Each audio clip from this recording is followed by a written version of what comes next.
अस्सलाम वालेकुम। आज हम लोग कंटिन्यू करने वाले अपनी 6.4 एक्सरसाइज। तो इंशाल्लाह आज की वीडियो में हम जितने भी क्वेश्चन रिमेनिंग है वो करेंगे। तो देखो हमारे पास क्वेश्चन नंबर 13 है। From two event A and B probability of event A दिया हुआ है 0.5, प्रोबेबिलिटी ऑफ बी दिया हुआ है 0.2 एंड देन हमारे पास इनका यूनियन भी दिया है, probability of A union B हमारे पास 0.4। लेकिन फाइंड करना है ए इंटरसेक्शन बी का की प्रोबेबिलिटी। ठीक है, तो देखो अब हमारे पास जो फार्मूला है, जब नॉट म्यूचुअली एक्सक्लूसिव वाला इवेंट होगा तो इसके बारे में हमने डिस्कस कर चुके हैं। तो हम ऐसी कंडीशन लगा दे कि ए यूनियन बी फाइंड करने का, लेकिन हम सवाल में तो डायरेक्ट हमें नहीं कहा जाएगा। हमने सवाल में से इनडायरेक्टली हमें देखना है कि हमारे पास इवेंट क्या क्या गिवन है। अब ए यूनियन बी दिया हुआ है, probability of A and B दिया हुआ है, तो हमारे पास ये नॉट म्यूचुअली एक्सक्लूसिव वाली कंडीशन बन रही है। लेकिन देखो सबसे पहले हम गिवन लिख लेंगे कि गिवन हमारे पास probability of A 0.5, probability of B 0.2 दिया हुआ है एंड उसका इंटरसेक्शन दिया है। ठीक है, लेकिन फार्मूले में हमारे पास क्या होता है, फार्मूले में A union B and is equal to probability of A plus B and उसका इंटरसेक्शन। तो हम थोड़ा सा रीअरेंज करेंगे हमारे पास। सो हमें फाइंड क्या करना है, अगर वो लिखना है, फाइंड हमें करना है probability of A intersection, sorry ये यूनियन दिया हुआ है, मैंने यहाँ पर गलत कर लिया, मैं यूनियन दिया हुआ है और इंटरसेक्शन पूछा है। तो फार्मूला तो हमारे पास सेम वही लगेगा। तो हमारे पास फार्मूला क्या है, वी नो दैट कि हमारे पास प्रोबेबिलिटी ऑफ, अगर जब नॉट म्यूचुअली एक्सक्लूसिव होता है, ए और बी लिख लो या ए यूनियन बी लिख लो, सेम ही बात है हमारे पास। तो प्रोबेबिलिटी ऑफ ए होता है and plus probability of B and then minus होता है उसका इंटरसेक्शन। जो हमारे पास उनमें कॉमन आ रहा होता है उसको हम माइनस करते हैं यहाँ पर। ए इंटरसेक्शन बी या ए एंड बी भी कहते हैं। अब हमें ये चीज़ तो गिवन है, हमें ये फाइंड करनी है, तो हम थोड़ा सा रीअरेंज करेंगे, इसको उधर भेज देंगे और इसको इधर ले आएंगे। तो हमारे पास प्रोबेबिलिटी ऑफ ए इंटरसेक्शन मालूम करना है तो हम इसको यहाँ ले आएंगे और सिंपली इसको वहाँ भेज देंगे। प्रोबेबिलिटी ऑफ ए भी सेम रहेगा plus probability of B and minus का ये वाला इधर आ जाएगा, probability of A union B. अब जो जो हमारे पास गिवन है सिंपली वो पुट कर लो। आपके पास प्रोबेबिलिटी ऑफ ए है 0.5 एंड देन बी है 0.2 और ए एंड बी का इंटरसेक्शन सॉरी यूनियन दिया हुआ है हमारे पास -0.4। ठीक है, इन दोनों को ऐड करेंगे 0.7 एंड माइनस करेंगे तो हमारे पास आ जाएगा 0.7 में से 0.4 गया था 0.3। ठीक है, तो ये आ जाएगा simply probability of A intersection B. तो काफ़ी इजी क्वेश्चन था। हम नेक्स्ट क्वेश्चन पे जाते हैं, आप नोट कर लो।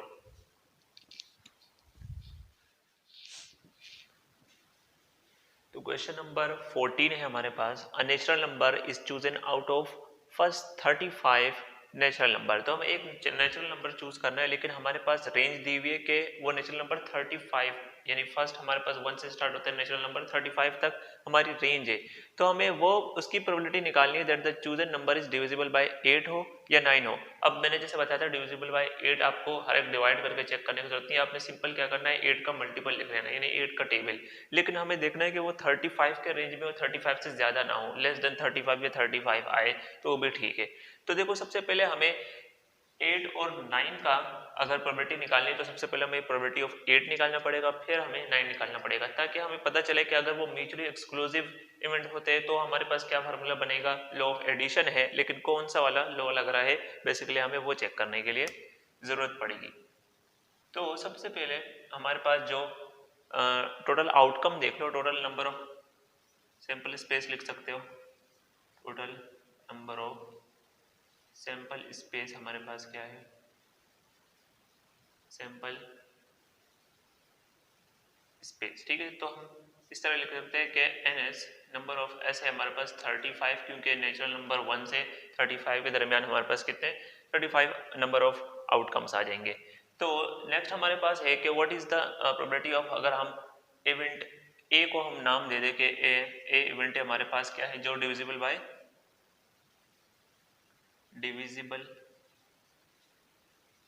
बाय 8 हो। ठीक है, ये इवेंट ए है। अगर आप पूरा लिखना चाह रहे हो कि A is the event that the chosen number is divisible by 8, तो आप कंप्लीट भी लिख सकते हो, वो ज़्यादा बेहतर रहेगा अगर आप लिखना चाहो।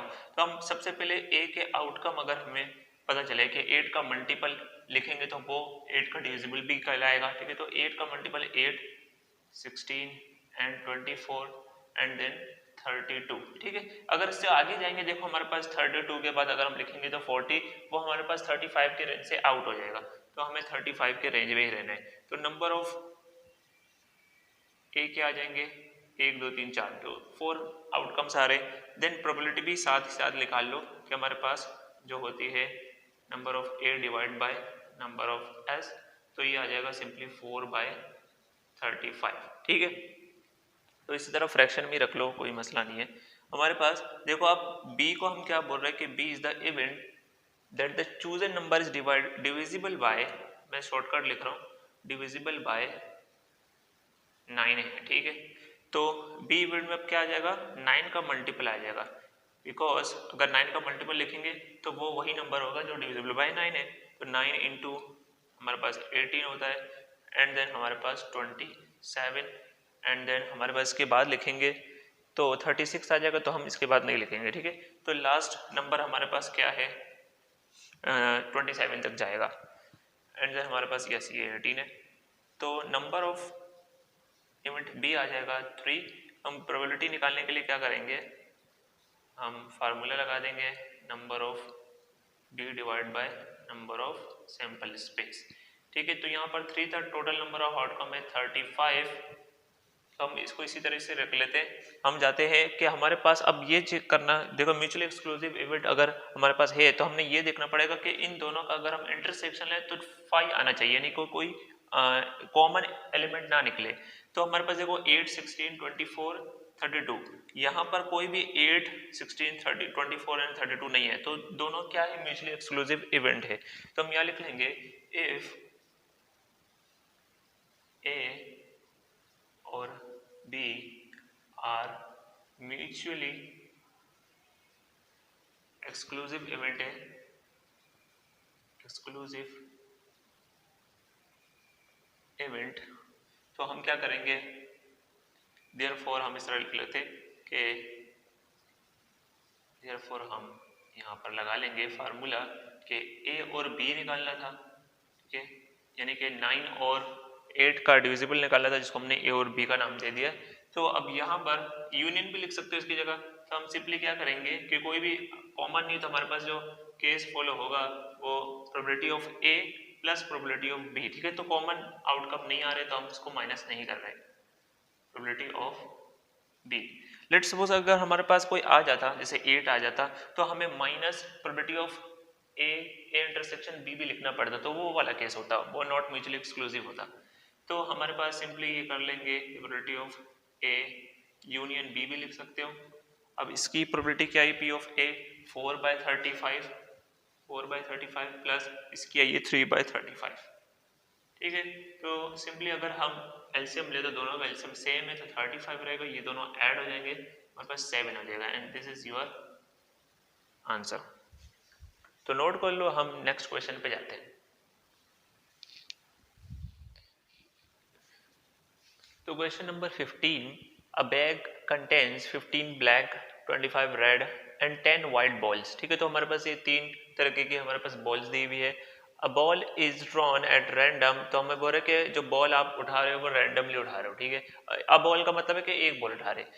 फाइंड अ प्रोबेबिलिटी, तो कमेंट हमारे पास आया था कि हमारे पास ये PROB क्या है, तो हम प्रोबेबिलिटी पढ़ रहे, तो बेटा ये प्रोबेबिलिटी है। मैं थोड़ा सा शॉर्टकट लिख लेता हूँ, नंबर वगैरह को हम NO डॉट लिख लेते हैं, देयरफॉर को सैंपल यूज कर लेते हैं, ठीक है।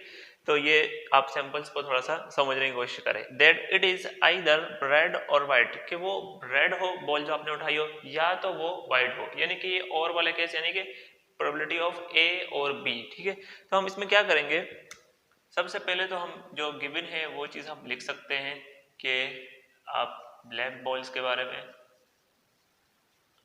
ब्लैक बॉल्स है हमारे पास 15, and then RED red balls है 25, एंड देन वाइट बॉल है 10, ठीक है। तो हमें अगर हम इसके केस की बात करें कि हमारे पास ये नेचुरली नॉट म्यूचुअली एक्सक्लूसिव ही रहेगा, तो हम हमेशा जब एक बॉल की बात करें हम एक ही पिक करेंगे, तो हम नॉट म्यूचुअली एक्सक्लूसिव वाला फार्मूला फॉलो करेंगे इसमें। तो सबसे पहले मैं इवेंट हमारे पास रेड और वाइट का पूछा है, तो हम पहले इसकी प्रोबेबिलिटी निकालेंगे रेड की फिर वाइट की। तो हम यहाँ से स्टार्ट करेंगे कि मैं आर लिख लेता हूँ, पिछली बार भी कंफ्यूजन हो रही थी ए और बी से, तो हम इवेंट आर भी लिख सकते हैं कि आर है कि गेटिंग आ रेड बॉल, ठीक है।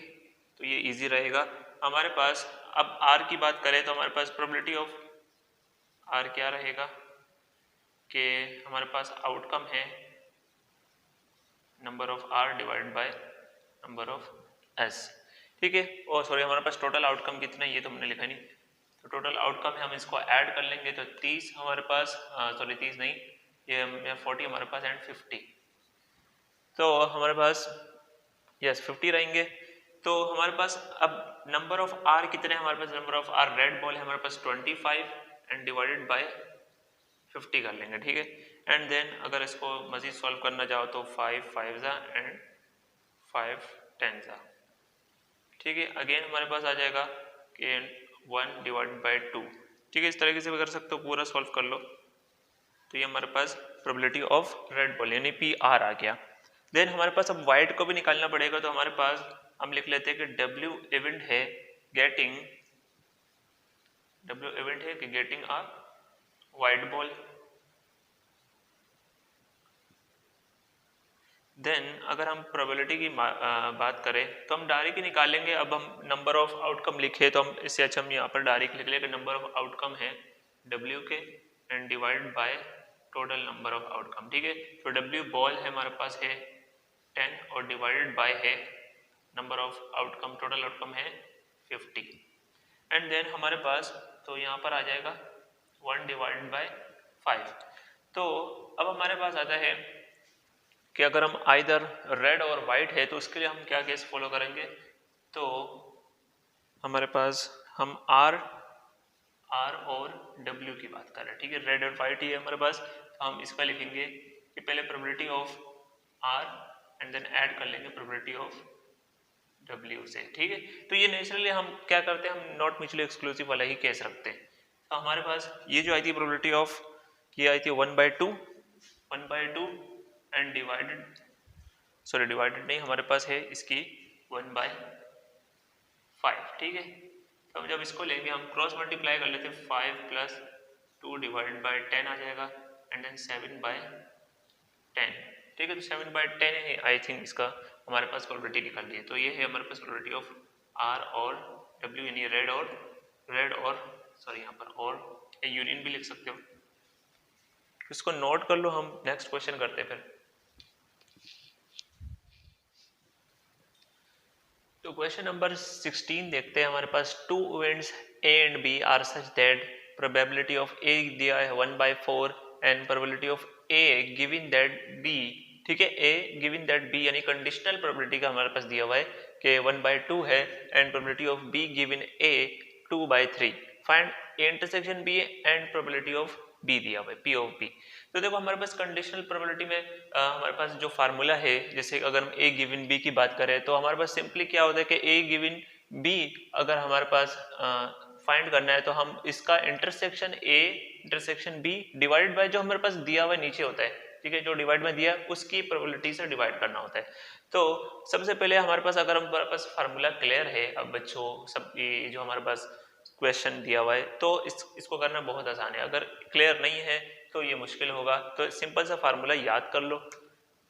तो देखो इसको आसान तरीके से कैसे करेंगे, जो भी हमारे पास आउटकम आ रहे हैं यानी यहाँ पर बी गिवन ए और ए गिवन है, सबसे पहले उसके फार्मूले को लिख लो। लेकिन अभी मुझे पता है कि कहाँ से स्टार्ट करना है, तो मैं आपको एग्जाम के तौर पर बता रहा हूँ कि आप साइड पे लिख लोगे तो ईजी रहेगा। तो हमारे पास सबसे पहले जो गिवन आउटकम है चलो वो लिख लेते हैं।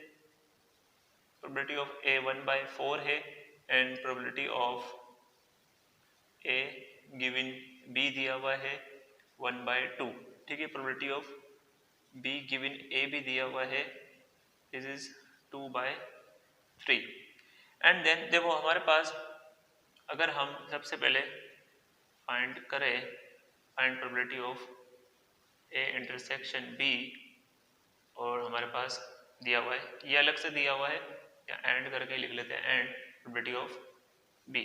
ठीक है, एंड का मतलब वो इसका वो इंटरसेक्शन मतलब नहीं है, हमारे पास एंड ही, इसको अलग से निकालेंगे। एंड देन सबसे पहले अगर हम इन दोनों को देखें कि probability of A given B, तो हमारे पास ए बी गिवन ए और ये इसके आउटकम से हमारे पास एक चीज आ जाएगी, वो है हमारे पास इंटरसेक्शन। तो देखो सबसे पहले हम क्या कर लेंगे, इसको सॉल्व कर लेंगे। तो हमारे पास जो फार्मूला है, वी नो दैट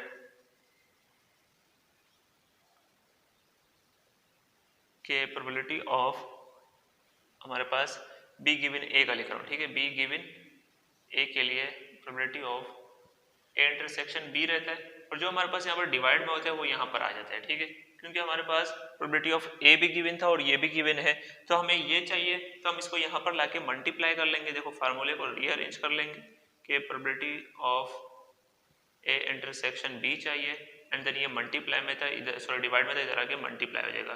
तो पी प्रोबेबिलिटी ऑफ ए लिख लो and probability of B given ए।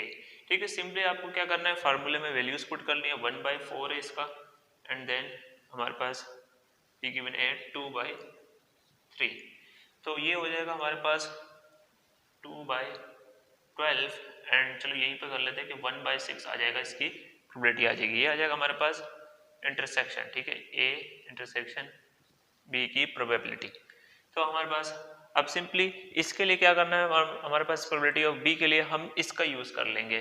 तो जो सेकंड फार्मूला, अगर हम probability of A given B, ठीक है, ए गिवन बी का यूज करेंगे, तो which is A intersection B divided by जो हमारे पास डिवाइड में होता है यानी प्रोबेबिलिटी ऑफ बी। अब हमें चाहिए क्या है, हमें प्रोबेबिलिटी ऑफ बी मालूम करना है, तो हम इसको यहाँ पर मल्टीप्लाई करेंगे, देन इसको यहाँ पर डिवाइड कर देंगे। तो चाहिए हमारे पास प्रोबेबिलिटी ऑफ बी, तो probability of A intersection B divided by probability of A given B. ठीक है, अब देखो ये चीज फाइंड की हमने 1/6 आ रही है, तो हम लिख लेंगे 1/6।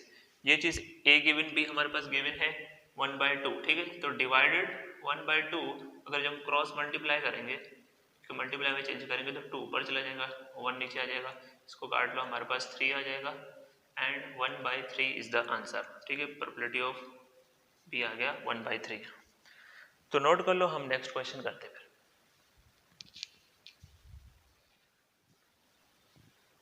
क्वेश्चन नंबर 17 है हमारे पास, a fair die is thrown twice. तो हमारे पास डाई को थ्रो किया गया है ट्वाइस यानी 2 बार।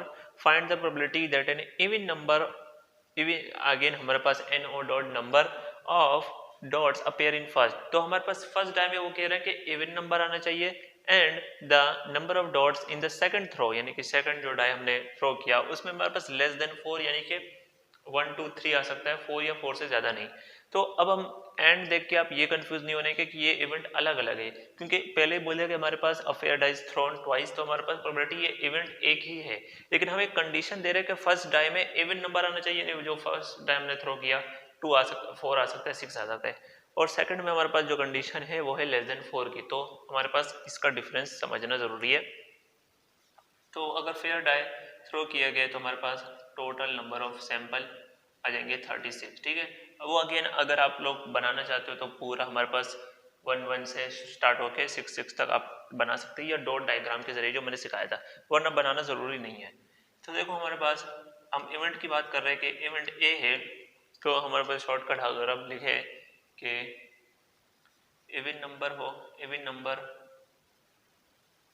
ऑफ फर्स्ट, ठीक है, एंड हमारे पास यहाँ पर लिख लेते हैं एंड सेकंड, एंड हमारे पास है लेस देन 4 आना चाहिए, लेस देन 4 इन सेकंड डाई। ठीक है, तो ये हो गया हमारे पास इवेंट। अब देखें इसमें हम आउटकम कैसे निकालेंगे, तो देखो हम सेट की फॉर्म में लिखेंगे, तो फर्स्ट में इवन नंबर आना चाहिए, यानी कि फर्स्ट का मतलब फर्स्ट थ्रो जब हम करेंगे तो हमारे पास या तो 2 आए, या तो 4 आए, या तो हमारे पास 6 आए। ठीक है, लेस देन 4 हमारे पास सेकंड डाई में, तो ये फर्स्ट डाई का होता है, ये हमारे पास आ जाएगा, फॉर्मूला लगा के हम सेकंड डाई का लिखते हैं ना, तो हम लेस देन 4 लिखेंगे तो पहले 1 लिख लेते हैं, फिर अगेन हम 2 लिख सकते हैं, एंड देन 2 3 लिख सकते हैं, लेस देन 4 तक रखेंगे, तो ये 3 आउटकम हो जाएंगे 2 के लिए।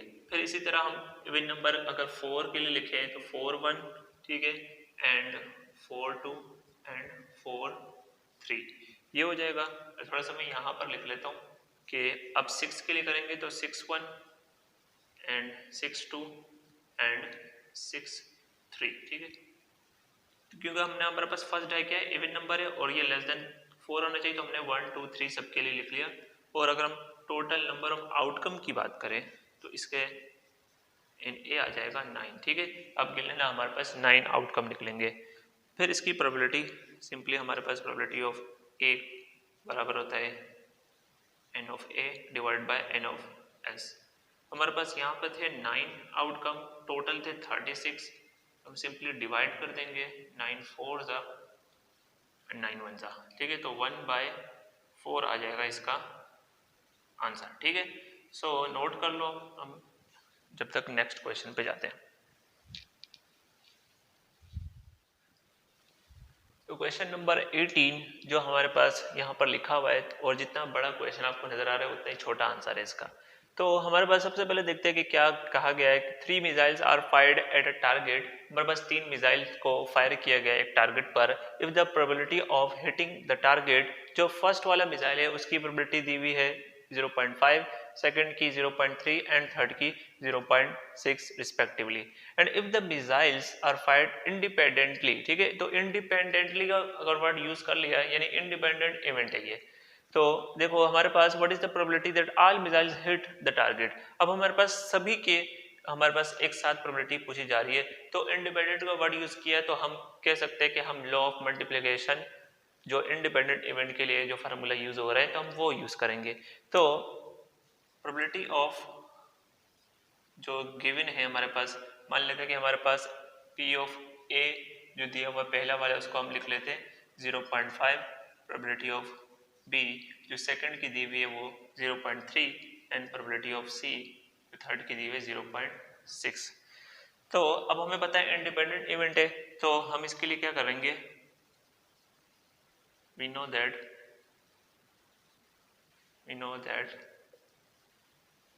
कि अगर इंडिपेंडेंट इवेंट हो तो मैं यहाँ लिखना चाहो तो लिख लो। तो हम क्या करेंगे, अब तीनों की एक साथ हमारे पास प्रोबेबिलिटी मालूम करनी, तो वो क्या फॉलो करेगा, हमारे पास इंटरसेक्शन फॉलो करेगा, ठीक है। तो A intersection B intersection C की प्रोबेबिलिटी मालूम करने वाले, और वो सिंपली क्या था कि हम क्या करेंगे, इसको तीनों का जो प्रोबेबिलिटी दी हुई है उनको सिंपली मल्टीप्लाई कर लेंगे, ठीक है। तो देखा हमारे पास कितना ही इजी क्वेश्चन दिया है। तो हमारे पास 0.5 है ए की प्रोबेबिलिटी एंड मल्टीप्लाई 0.3 सेकंड की एंड 0.6 है। तो सभी को मल्टीप्लाई करने पर आपका जो आंसर है 0.09 यहाँ पर आएगा, 0.09। इसको नोट कर लो।